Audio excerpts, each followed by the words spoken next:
যারা এখানে মাসআলা দিতে আসছেন ওনারা আসলে মাসআলা দিতে আসেন নাই, ওনারা মূলত মুসলিম নারীর ধর্মীয় অধিকার এটা থেকে তাদেরকে বঞ্চিত করতে আসছেন। এই মানুষগুলাই সুশীল সাজেন, এটা হলো সবচেয়ে দুঃখজনক বিষয়। লক্ষ লক্ষ নারী এদেশে তারা তাদের ফেস ঢাকেন, পরপুরুষের সামনে ফেস দেখান না।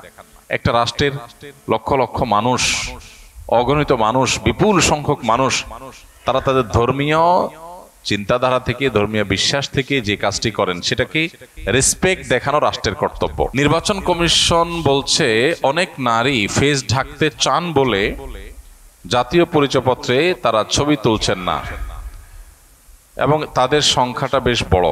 প্রশ্ন হলো তাদের দাবি কি যৌক্তিক নয়?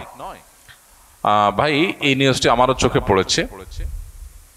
অনেক মহিলা, লক্ষ লক্ষ মহিলা সারা দেশে যারা ফেস ঢেকে থাকেন, তাদের মুখাবয়ব পরপুরুষের সামনে প্রদর্শন করেন না পর্দার বিধান রক্ষার খাতিরে।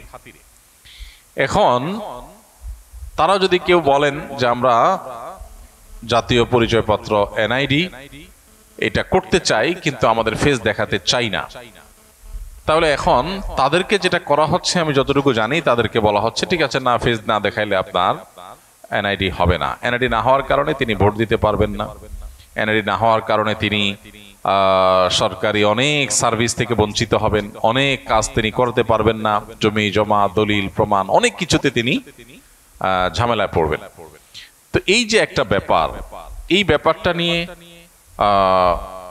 আমার মনে হয় না আমাদের সমাজে যারা সুশীল দাবি করেন তারা পজিটিভলি কখনো ভাবেন। অথচ চিত্রটা যদি উল্টা হতো, আমরা সে আলাপ পরে আসতেছি যে এটা দাবিটা যৌক্তিক না অযৌক্তিক, এই বোনদের, আমাদের এই মহিলাদের। এখানে যদি চিত্রটা উল্টা হতো যে অন্য কোন সংখ্যালঘু, অন্য কোন ধর্মের মানুষ যারা সংখ্যায় কম এদেশে, তাদের কারোর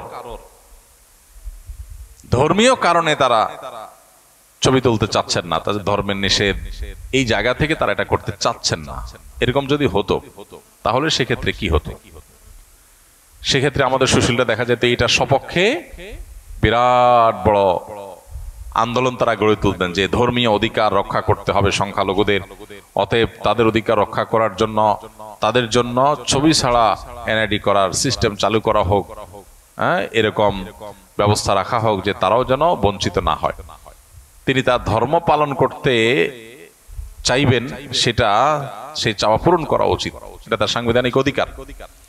এখন আপনি তাকে বলবেন হয় তুমি এনআইডি কার্ডের ছবি তোলো, এনআইডি কার্ড নাও, আনলে তোমার ধর্ম চর্চা ছাড়ো, তো আপনি এটা করতে পারেন না।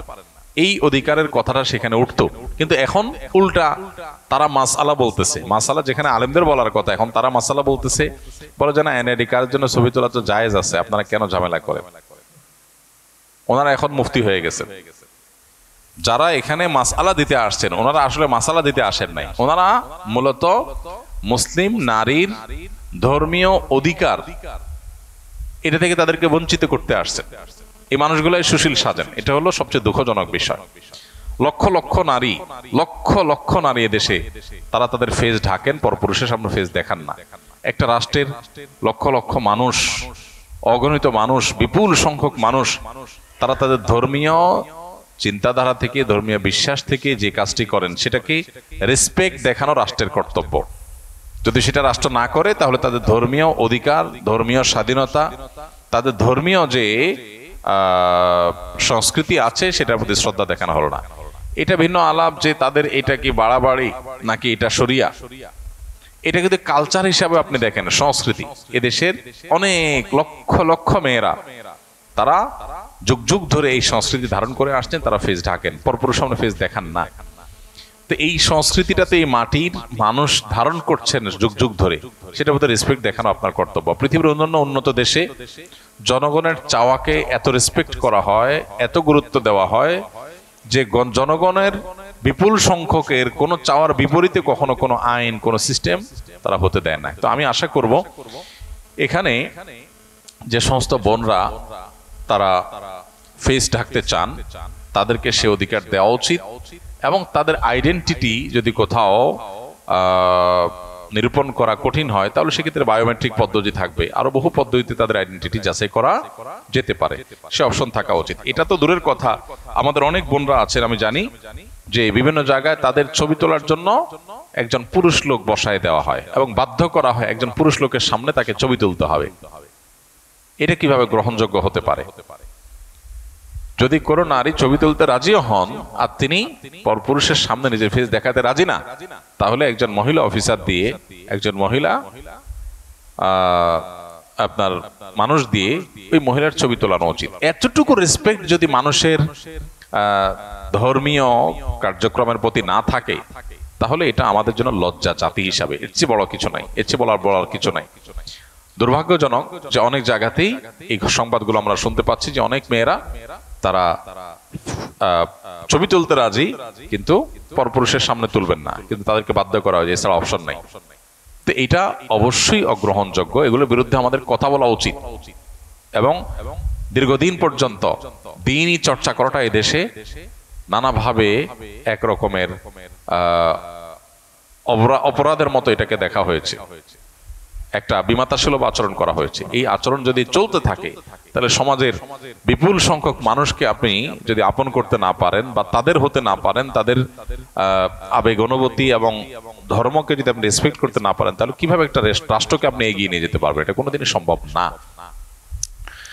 এই আলাপ যদি আমরা উঠে অনেক লম্বা সময়ের ব্যাপার যে মেয়েরা এনআইডি কার্ডের জন্য ছবি তুলতে পারবে কিনা, জায়েজ আছে কিনা যদি বলেন, তো জায়েজ নিয়ে অনেকগুলো আমাদের মতেই জায়েজ আছে, সেটা আমরা অবশ্যই বলতে পারবো। অনেক ওলামা ইকরাম বলেছেন আইডেন্টিটির জন্য এটা দরকার হলে নিরুপায় হলে জায়েজ আছে। কিন্তু কেউ যদি না তুলতে চান, না তুলে সুবিধা নিতে চান এবং সেই সুবিধা দেওয়ার যদি স্কোপ থাকে, তাহলে তার সেটাকে রেসপেক্ট করতে হবে। এ ব্যাপারে কোনো আলেমের কোনো দ্বিমত নাই। তো আমরা জায়েজ হওয়ার মতটাকে নিয়ে আমাদের সুবিধা মতো মাসআলা নিলাম, আর বোনদের ধর্মীয় অনুভূতিকে আমি রেসপেক্ট করলাম না, এটা জায়েজ নাই। মেয়েদের জন্য ফেস ঢাকাটা এটা পর্দার অংশ, এটাই হলো সারা বিশ্বের বেশিরভাগ ইমামদের মত এবং সমকালীন বিশ্বের সবচেয়ে বেশিরভাগ ইমামদের মত, এবং এটাই হলো সবচেয়ে বেশি নিরাপদ মত। অতএব এই ব্যাপারে কোনো সন্দেহ নেই যে ফেস মেয়েদের ঢাকাটাই হলো পর্দার অন্তর্ভুক্ত। যারা ফেস খোলাকে জায়েজ বলেন, অনেক আলেম আছেন, তাদের সংখ্যা আজকের পৃথিবীতে বিভিন্ন দেশে যদি আপনি তুলনা করেন তাহলে দেখবেন অনেক কম। উল্লেখযোগ্য যারা আছে, সৌদি আরবের সব উলামা ইকরাম প্রায় একমত, বাংলাদেশের সব উলামা ইকরাম প্রায় একমত, মিডল ইস্ট এবং সাবকন্টিনেন্ট যদি প্রায় একমত হয়, আর খুব বেশি থাকে না। এটা একটা গুরুত্বপূর্ণ বিষয়। তো আমি আশা করব যে তাদের বায়োমেট্রিক উপায়ে বা নানাভাবে তাদের আইডেন্টিটি এটা যে নিরূপণ করা হয়, তাদেরকে নাগরিকত্বের সুযোগ সুবিধা থেকে বঞ্চিত করা, এটা তাদের অধিকার ক্ষুণ্ণ করা ছাড়া আর কিছুই নয়। আমার চাচির কোনো পুত্র সন্তান নেই, ওনার বাবাও বেঁচে নেই, একমাত্র ভাই এবং স্বামী আছেন, কিন্তু তারা নিজেদের ব্যস্ততার কারণে ওনাকে সময় দিতে পারবেন না বা সাথে যেতে ইচ্ছুক না। এখন তিনি আমি এবং আমার মায়ের সাথে পবিত্র হজের উদ্দেশ্যে যেতে চান, এটা কি সম্ভব হবে কিনা বা ইসলামের ব্যাখ্যা কি?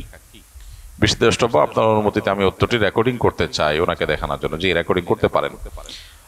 কোনো মা, কোনো বোন, তিনি যদি হজ করতে চান, তাহলে তার সাথে পুরুষ মাহরাম লাগবে, একজন মাহরাম লাগবে। মাহরাম যদি না থাকে, তাহলে সেক্ষেত্রে তার জন্য হজ করতে চাওয়া অন্য পুরুষদের সাথে এটা জায়েজ নাই। চাচি মাহরাম নাকি গায়রে মাহরাম? চাচি গায়রে মাহরাম, চাচির সাথে পর্দা করা ফরজ।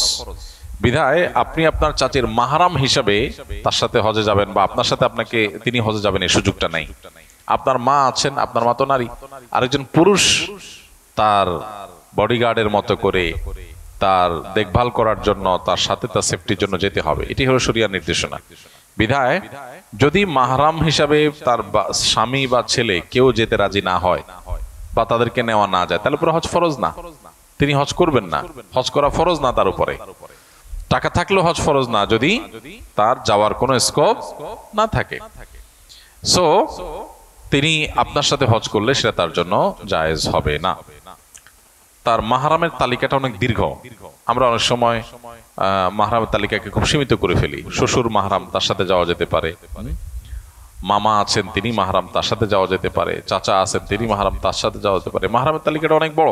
অনেকে আমরা ওই যে স্বামী, সন্তান আর বাপ ভাই এর মধ্যে মাহরামকে সীমাবদ্ধ রাখি, এর বাইরে আরো অনেকে মাহরাম আছেন। এই জন্য জেনে স্কোপটা আপনি দেখার চেষ্টা করবেন।